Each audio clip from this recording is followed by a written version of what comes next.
लोकसभा निवडणुकीच्या निमित्तानं राज्यात सर्वाधिक चर्चा असलेला एक लोकसभा मतदारसंघ म्हणजे अमरावती लोकसभा मतदारसंघ। येणाऱ्या 26 एप्रिलच्या दुसऱ्या टप्प्यामध्ये अमरावती लोकसभा मतदारसंघाची निवडणूक ही पार पडणार आहे। खरं तर अमरावती लोकसभा मतदारसंघाची निवडणूक ही यंदा जोरदार चुरशीची होताना दिसणार आहे।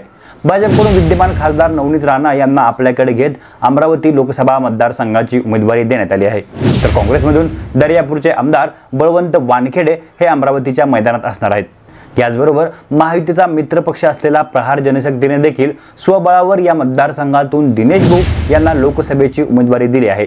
त्यामुळे यंदा अमरावतीची निवडणूक ही तिरंगी होताना दिसणार आहे। अशातच येणाऱ्या लोकसभा निवडणुकीत अमरावतीचे मतदार हे आपली साथ कोणाला देणार हे पाहणं महत्त्वाचं आहे। खरं तर महायुतीमधून या मतदारसंघाची उमेदवारी ही नवनीत राणा यांना देऊ नये असे सुरुवातीपासून प्रहार जनशक्तीचे प्रमुख बच्चू कडू यांनी सांगितलं होतं, परंतु भारतीय जनता पार्टीने नवनीत राणा यांना आपल्याकडे घेत त्यांनाच या मतदारसंघाची उमेदवारी जाहीर केली। परिणामी बच्चू कडू नाराज झाले आणि त्यांनी या मतदारसंघातून स्वबळाचा नारा दिला। अशातच प्रहार जनशक्तीची या मतदारसंघातील ताकद पाहता भाजपला त्याचा जोरदार फटका बसताना दिसणार आहे। याचबरोबर काँग्रेसने देखील या मतदारसंघातून तगडा असा उमेदवार दिल्या कारणाने या निवडणुकीत भाजप उमेदवार नवनीत राणा या बॅकफुटला पडताना दिसणार आहेत। एकंदरीत त्याच निमित्ताने अमरावती लोकसभा मतदारसंघाची सध्याची राजकीय गणिते काय आहेत याचा आढावा आपण या व्हिडिओच्या माध्यमातून घेण्याचा प्रयत्न करणार आहोत। नमस्कार, मी किरण आणि आपल्या सर्वांचे छापाकाटा या YouTube चॅनलवरती हार्दिक स्वागत।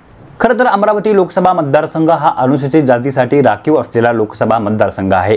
अशातच गत लोकसभा निवडणुकीमध्ये अमरावती लोकसभा मतदारसंघातून राष्ट्रवादी काँग्रेस पार्टीच्या साथीने अपक्ष उमेदवार नवनीत राणा या लोकसभेवर निवडून गेल्या होत्या, परंतु नंतरच्या काळामध्ये त्यांचा भारतीय जनता पार्टीकडे ओढा वाढत गेला। अचानक घेतलेली हिंदुत्ववादी भूमिका, हनुमान चालीसा पठण यांसारख्या विविध गोष्टींमुळे नवनीत राणा या संपूर्ण राज्यभर चर्चेत राहिल्या। ज्या राष्ट्रवादी काँग्रेस पार्टीने गत लोकसभा निवडणुकीत आपणाला मदत केली होती त्यांचाच विसर नवनीत राणा यांना पुढे पडला। याचबरोबर वेळोवेळी त्यांनी शिवसेना प्रमुख उद्धव ठाकरे यांच्यावर देखील खालच्या पातळीत जाऊन टीका केली। सोबतच नवनीत राणा यांचे पती आमदार रवी राणा यांनी प्रहार जनशक्तीचे प्रमुख आणि या मतदारसंघातील अचलपूर विधानसभा मतदारसंघाचे विद्यमान आमदार बच्चू कडू यांच्यावर गुवाहाटीला जाऊन 50 खोके घेतल्याचा आरोप केला आणि तेव्हापासूनच कडू आणि राणा दाम्पत्यामधील वाद हा चिघळला। अशातच महाराष्ट्र राज्याचे उपमुख्यमंत्री देवेंद्र फडणवीस यांनी हा वाद संपवण्याचा प्रयत्न केला, परंतु त्यामध्ये त्यांना फारसं यश आलं नाही। एकंदरीत त्याचमुळे या लोकसभा निवडणुकीत अमरावती लोकसभा मतदारसंघाची उमेदवारी ही महायुतीकडून नवनीत राणा यांना देऊ नये असं बच्चू कडू यांनी सांगितलं होतं, परंतु भाजपाने बच्चू कडू यांचे मत गृहीत न धरता राणांना या मतदारसंघाची उमेदवारी देऊ केली। त्यामुळेच बच्चू कडू यांनी या मतदारसंघात आपली वेगळी अशी वाट पकडली आहे आणि स्वबळावर या मतदारसंघामध्ये आपला उमेदवार मैदानात उतरवला आहे। अशातच येणाऱ्या लोकसभा निवडणुकीमध्ये त्याचा फटका भारतीय जनता पार्टीला बसताना दिसणार आहे। सोबतच महाविकास आघाडीने देखील या मतदारसंघातून आमदार बळवंत वानखेडे यांना उमेदवारी देत राणा यांना चितपट करण्यासाठी जोरदार अशी फिल्डिंग लावली आहे। अशातच भाजपाकडून उमेदवारी मिळाली असली तरी देखील नवनीत राणा या दोन्ही बाजूंनी जोरदार खिंडीत अडकल्याचं दिसून येत आहे। अशातच सध्याच्या घडीचं या मतदारसंघातील वातावरण पाहता नवनीत राणा यांना अमरावती लोकसभा मतदारसंघ जिंकणं यंदा सोपं नसणार आहे। तसं पाहायला गेलं तर अमरावती लोकसभा मतदारसंघामध्ये काँग्रेसचं चांगलं असं वर्चस्व दिसून येतं। या मतदारसंघातील जिल्हा परिषद, विविध पंचायत समित्या तसेच स्थानिक स्वराज्य संस्थांमध्ये काँग्रेसचा चांगला असा दबदबा दिसून येतो। याचबरोबर प्रहार जनशक्तीची देखील या मतदारसंघामध्ये चांगली अशी ताकद आहे। वैयक्तिकरित्या बच्चू कडू यांचा अमरावती लोकसभा मतदारसंघामध्ये चांगला असा प्रभाव दिसून येतो। या उलट नवनीत राणा यांची या मतदारसंघावर विशेष अशी पकड दिसून येत नाही।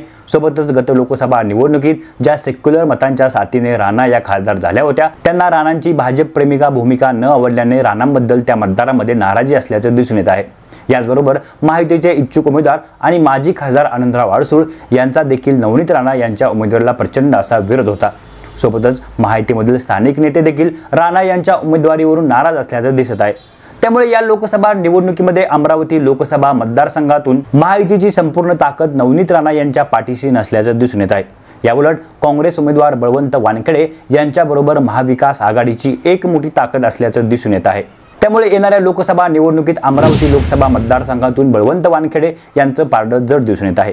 अमरावती लोकसभा मतदारसंघाचा विधानसभा निहाय आढावा घ्यायचा म्हटलं तर या मतदारसंघामध्ये काँग्रेसची वैयक्तिकरित्या चांगली अशी ताकद दिसून येते।